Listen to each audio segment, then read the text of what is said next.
தெய்வம்னா சும்மா கிடையாது. யார் வந்தா?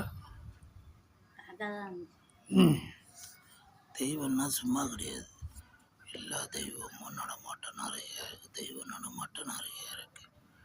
எல்லாரும் ஒழுங்காக பேசுங்க, போய் சொல்லாதீங்க, ஒழுங்காக பரிமாறுங்க. எப்பா போகிறோமா எண்ணங்கள் நிறைய இருக்கு சாமி, போகிறோம் எண்ணத்தை விடுங்கப்பா. எவனாவது ஒருத்தன் கடன் கேட்குறானு கடத்தை கொடுங்க. கடன் இல்லைன்னு சொல்லாதீங்க. 2 மாட்டி கடத்தை கொடுத்துட்டு கொடுக்கலன்னா அதுக்கு அந்த பிரச்சனை இல்லைங்க. கடன் கேட்ட கடத்தை கொடுங்க. அதுதான் பெருமை. மனிதனுடைய வாழ்க்கை கொஞ்சம் காலம் தான் நினச்சி பாருங்க சாமி. யாருமே நினைக்க மாட்டேங்கிறீங்களே. கோயிலுக்கு போங்க, கோயிலுக்கு போய் சாமி கும்பிடுங்க, யாரும் கும்பிட மாட்டேங்கிறீங்களே. தெய்வம்னா சும்மா நினைக்காது. தெய்வம் மட்டும் நிறைய இருக்கு. நாங்கள் எங்கள் கண்ணால் பார்த்ததை சொல்கிறோம். யாராவது தெய்வத்தை பார்த்துருக்கீங்களா?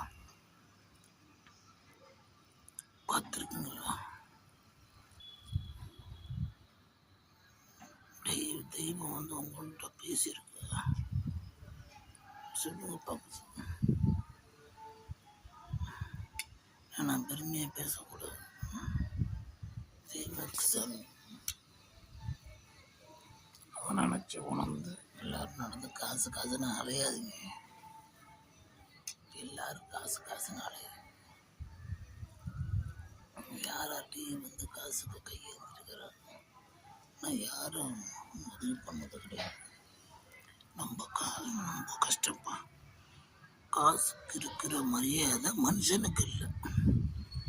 என்ன ஒரு அநியாயம் பாருங்க. அது காசுக்கு இருக்கிற மரியாதை மனுஷனுக்கு இல்லை. பெரியப்பா இது தப்புப்பா.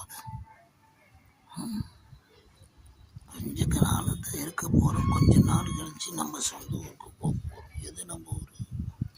எது சொந்த ஊர்? நம்ம வாடகைக்கு இருக்கிறோம். நீ என்ன கோடிக்கணக்கில் சொத்தை வாங்கி என்ன ஒன்று வாங்க. நீ வாங்க பிற்பாடு அழகாக இதாகிடும். அது கூட தெரிய நம்ம சொந்த ஊர் இந்த ஊரே கிடையாது.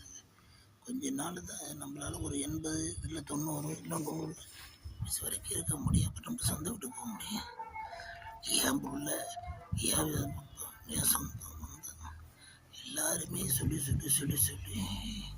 அவங்கவுங்க சம்பாதிக்கிறது பார்க்காதீங்க. எல்லாரையும் பாருங்க, சந்தோஷமாக இருங்க, நிம்மதியாக